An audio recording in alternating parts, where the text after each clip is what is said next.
Hey golf people, I've got a club from Japan in this bag today. I am so excited to try this thing out. You might have seen me at the PGA show raving about this club.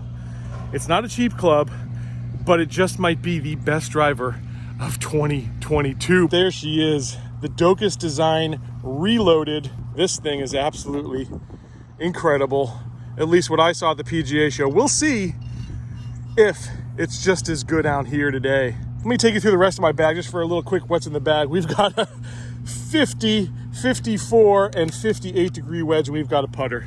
That should be all we need if this driver is as good as I think it is.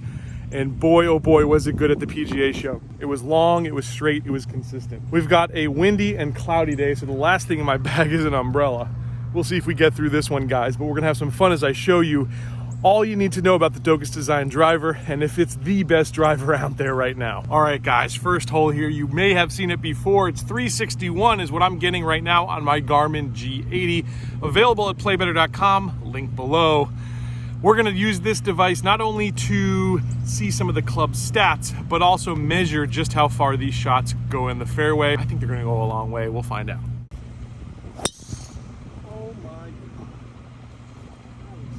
Nice ball flight. Wow. Club head speed 101, smash factor 1.43, ball speed 1.45, estimated carry and roll 250. Boy, I think it's longer. Let me hit another one here. Wow. Trajectory is absolutely perfect. Club head speed 100, ball speed 143, smash factor 1.42, estimated carry and roll 243. Again, I think it's gonna be out there a long way. This thing feels so good. It's like I can do no wrong with this thing. I don't know what it is. Those first two were impeccable is the word I would use. If you hear the sound, maybe to my ears not the most lovely sound, but the Japanese market loves a loud sounding driver. And this one's got a lot of ting to it, and it makes some noise. You know when this driver is on the course. Looking down at it, classic good looks. You've got a high gloss finish in black. Beautiful. The shaft is wild with that pink and green, and that might just be the star of the show, that shaft. We're gonna talk more about that shaft as we go, but the shaft alone is about $600 when you make the conversion from yen to USD. Not cheap, but the results seem to speak for themselves. Now, you might also see the word Hurricane attached to Docus Design, and that is actually the name of the founder. I think he goes by Ken. Super nice guy. I met him at the PGA show. He was out there displaying his clubs and the craftsmanship that goes into these things, and just a super, super nice guy. Thank you, Hurricane, for letting me demo this club. He sent it directly from Japan all the way across the Pacific Ocean for us to test this thing, so thank you very much. Here we are, 237 in the fairway. What's surprising to me though is just how good that one is. This is a great drive. I'll take it any day of the week, but for some reason just didn't fly as far as I would have guessed. Now this one, however, might be the biggest drive I've ever hit on this course. That's 282 if my eyes aren't deceiving me, guys. That is unreal. It's just tiny little flip wedge into this green, which you will have to indulge me as I hit it. That's big, guys. But I do want to see some consistency. 236 and 282, not so consistent. I know I didn't quite hit that second one on the screws like I did the first one, but I would like to see them a little closer, not 45 odd yards different. Okay, guys, let me hit this shot and see if we can get it close, and we'll go to test number 2. My distance to the hole here, 79 yards.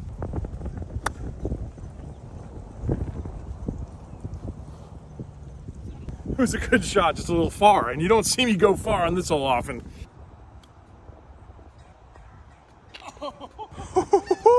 There we go, that's a birdie. I told you I only needed a couple of clubs here today. Let's go to number 2 now. Okay, now I want to see a little more consistency out of this driver, but if I can hit one 282, boy oh boy, consistently, this thing is going in my bag, and I'm going to tell Hurricane a sad story about why I can't return this driver back to Japan just yet. All right, long par 4, tough hole on this course. It really requires some distance. Let's see what this thing can do. Oh boy, it's long. A little left of my target. Man, that thing flies off the face. Club head speed 99, ball speed 144, smash factor 1.46. Same exact spot. Same spot. Club head speed 103, ball speed 143, smash factor 1.38. I hit it low on the face. I hit that very low on the face. Estimated carry and roll 226. Same spot again. Well, there's the consistency. I'm pulling everything left. Gosh, those things are big. Club head speed 102, ball speed 141, smash factor 1.38. I don't know if you've noticed this, but I have. All my club head speeds have been up over 100. I don't know if that's adrenaline or if that's something to do with the shaft, but I have a feeling it's the latter because I swing a lot of clubs out here and I get pretty amped from time to time, and my swing's not that consistently fast.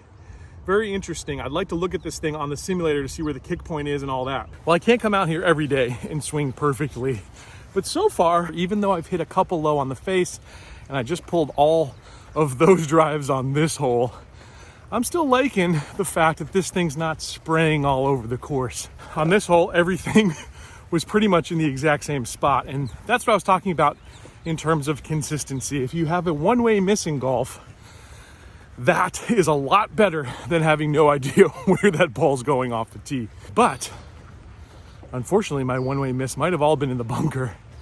And I'll say something about that. This hole, I don't find myself in the bunker very often, if they are in the bunker. Generally, I'm 10 yards short of this bunker. I don't see a ball on the fairway though, unfortunately. So I think they might all be in it. Let's find out. Well, guys, how do you like that for consistency? 1, 2, 3 in the bunker.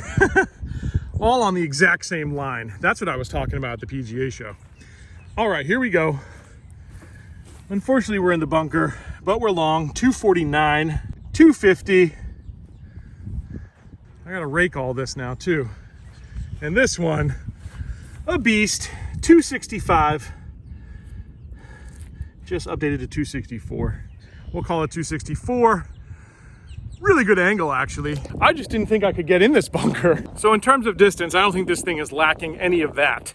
I got to get it under control though. So let's go to test number 3 and see if we can control this monster. All right, now as I'm skipping this par 3 and walking up to the next par 4, let's talk a little bit about price. I don't think we can talk about this Docus Design Reloaded without talking about the price, which, as of me making this video at least, in terms of the conversion from yen to dollars, you're looking at about $1,100 for this shaft and head combination. Now, you might be falling out of your seat right now, but hear me out.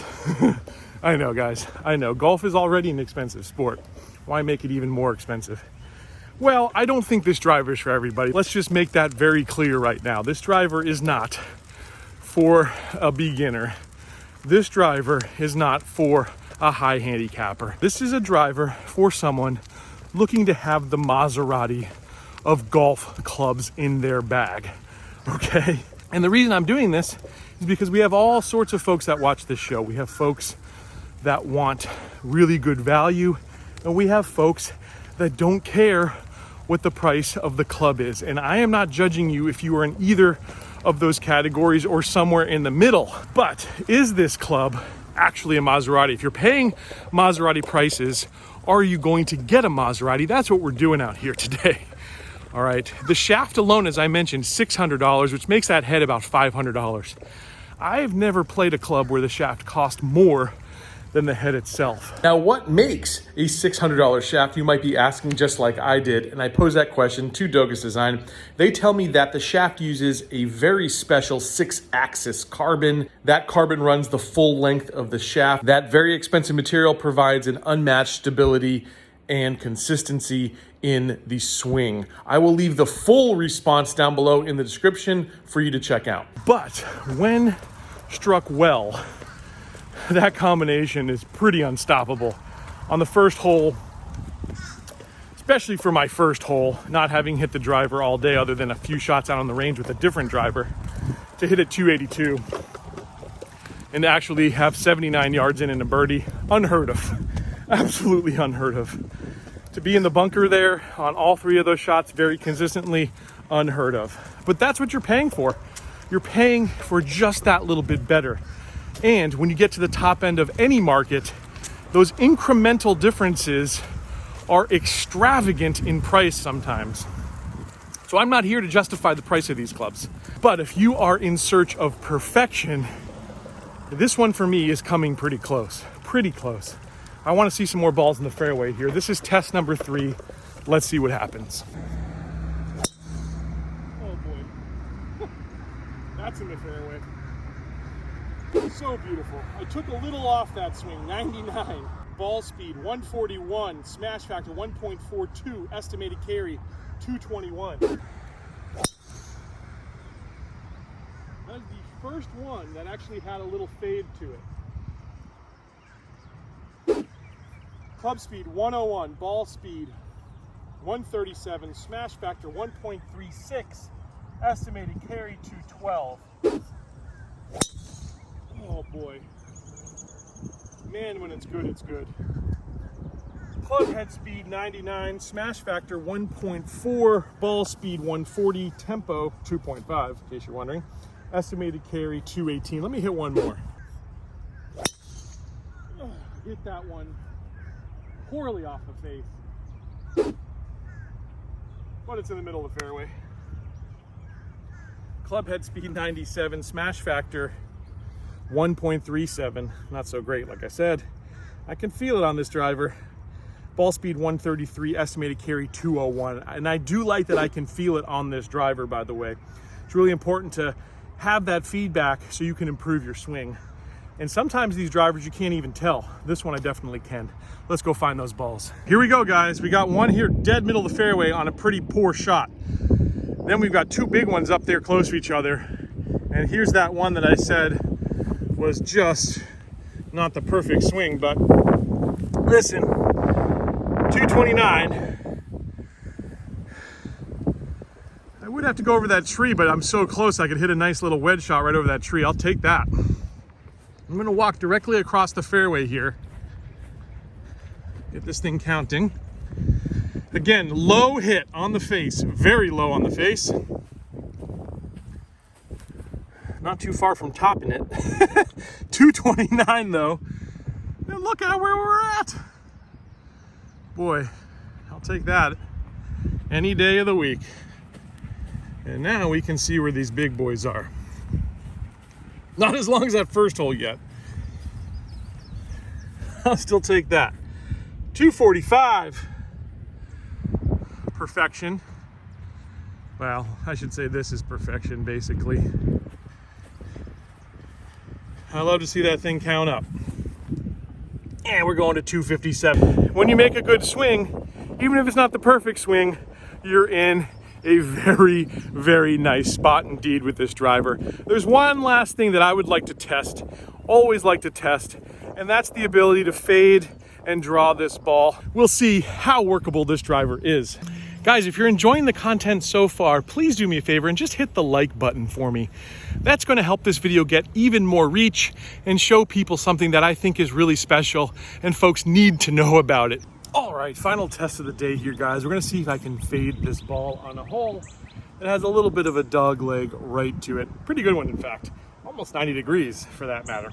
Let's see how we can work this. The wind is dead into our face. So distance-wise, I don't expect this is going to be a bomb.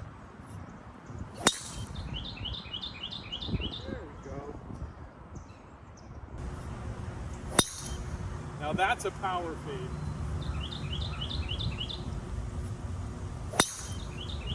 Ooh, that thing really turning there. That's the wind, guys. My hat's about to fall off my head.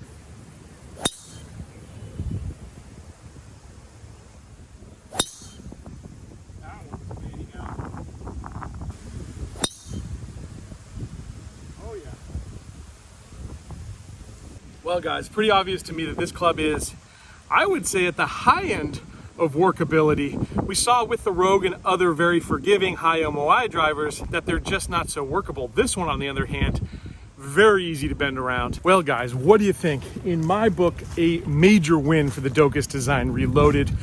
It's got distance in spades. It's got consistency, and it's got workability. The only thing holding it back for some folks out there is going to be the price, and I completely understand that for sure. But if you are looking at the top end of the market, you're looking for something special and unique, one of a kind. Not anyone in your group that you ever play with is going to have this driver. The Docus Design Reloaded just might be for you. Here's another driver that could be for you. I'm gonna leave a link to that video right here. I think you're really going to enjoy that one as well. Guys, I enjoyed it as always. I hope to catch you back here very soon on another edition of Let's Play Through.